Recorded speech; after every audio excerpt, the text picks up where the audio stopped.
ഇവിടെ ഒരുത്തിന് ഒരു പണക്കാരന്റെ ഡയറി കിട്ടുന്നു. അതിൽ എങ്ങനെ പണക്കാരനാകാമെന്ന് ഓരോ പോയിന്റ് എഴുതി വെച്ചിട്ടുണ്ടായിരുന്നു. സോ അത് വായിച്ചു പഠിച്ച് താനും ഒരു കോടീശ്വരനാവാമെന്ന് അവൻ ചിന്തിക്കുന്നു. ആ ഡയറിയിലെ ആദ്യത്തെ പോയിന്റ് നുണ പറയാൻ പഠിക്കണമെന്നായിരുന്നു. അതോടെ അവൻ അതിൽ വിശ്വാസമില്ലാതെ അത് മേശയിലേക്ക് എടുത്തു വെച്ച് ഉറങ്ങാൻ കിടക്കുന്നു. ആ സമയത്ത് അവന്റെ ആന്റി അങ്ങോട്ടേക്ക് വന്ന് കരഞ്ഞുകൊണ്ട് അവന്റെ അങ്കിൾ മരിച്ചുപോയ സമയത്ത് അങ്ങേരുടെ കയ്യിലുണ്ടായിരുന്ന 1,00,000 രൂപ എവിടെയാണ് കൊണ്ടുവച്ചതെന്ന് അറിയില്ല എന്നും പറഞ്ഞ് അലമുറയിട്ട് കരയാൻ തുടങ്ങി. ആ സമയത്താണ് അവന്റെ മാമൻ അവന്റെ കയ്യിൽ 1,00,000 രൂപ കൊടുത്ത് ഇത് ആന്റിക്ക് കൊടുക്കണമെന്ന് പറഞ്ഞത് ഓർമ്മ വരുന്നത്.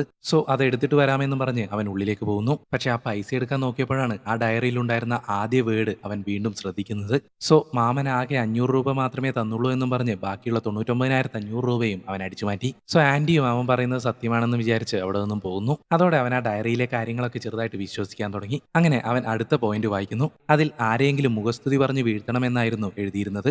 സോ അടുത്ത ദിവസം തന്നെ ഓഫീസിലേക്ക് ചെന്ന് അവന്റെ മാനേജർ കെട്ടിയിരിക്കുന്ന വാച്ച് അടിപൊളിയാണെന്ന് പറഞ്ഞ് പുള്ളിക്കാരനെ പൊക്കാൻ ശ്രമിക്കുന്നു. പക്ഷേ ഇതുപോലത്തെ വാച്ചൊന്നും എനിക്ക് ജന്മത്ത് വാങ്ങാൻ പറ്റൂല എന്ന് പറഞ്ഞ് അവനെ കളിയാക്കിക്കൊണ്ട് മാനേജർ പോയി. അതോടെ അവന് ദേഷ്യം പിടിച്ച് ആ ഡയറി എടുത്ത് നോക്കിയപ്പോൾ ഒരു നരിയെ തോൽപ്പിക്കുന്നതിന് വേണ്ടിയിട്ട് പുലിയുടെ ശക്തി ഉപയോഗിക്കണമെന്നായിരുന്നു എഴുതിയിരുന്നത്. അപ്പോഴാണ് അവനൊരു ബുദ്ധി ഉദിച്ചത്. അങ്ങനെ അവരുടെ ബോസ് ഓഫീസിലേക്ക് വരുന്ന സമയം നോക്കി അവൻ മാനേജറുടെ അടുത്ത് ചെന്ന്, നിങ്ങളിപ്പം ഈ കൈകെട്ടിയ വാച്ച് പോലൊരു വാച്ച് ബോസ് എനിക്ക് ഇന്നലെ ഗിഫ്റ്റ് തന്നിരുന്നു. പക്ഷെ അതെന്റെ കയ്യിൽ നിന്ന് നഷ്ടപ്പെട്ടു. പക്ഷെ ഇപ്പം നിങ്ങളുടെ കയ്യിൽ ഈ വാച്ച് കണ്ടാൽ ബോസ് ചിലപ്പോൾ നിങ്ങളത് അടിച്ചു മാറ്റിയതാണെന്ന് തെറ്റിദ്ധരിച്ചേക്കാം. സോ അതൊന്ന് ശ്രദ്ധിക്കണമെന്ന് അവൻ മാനേജറോട് പറയുന്നു. സംഗതി സത്യമാണെന്ന് മാനേജറെ വിശ്വസിപ്പിക്കുന്നതിന് വേണ്ടിയിട്ട് കണ്ണാടിക്കൂടിന് അപ്പുറത്തുണ്ടായിരുന്ന ബോസിനോട് സമയം എന്തായെന്ന് മാത്രം അവൻ ചോദിക്കുന്നു. ഉടനെ അതിന് മറുപടിയായിട്ട് ബോസ് നിന്റെ വാച്ച് എവിടെടാ എന്ന് തിരിച്ച് ആംഗ്യം കാണിക്കുന്നു.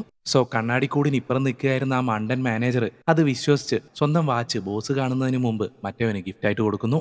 അങ്ങനെ ഇങ്ങനെ അവസാനം ആ ഡയറിയിലെ ഓരോ പോയിന്റുകളും വെച്ച് അവൻ വലിയ കോടീശ്വരനായി മാറുന്നു.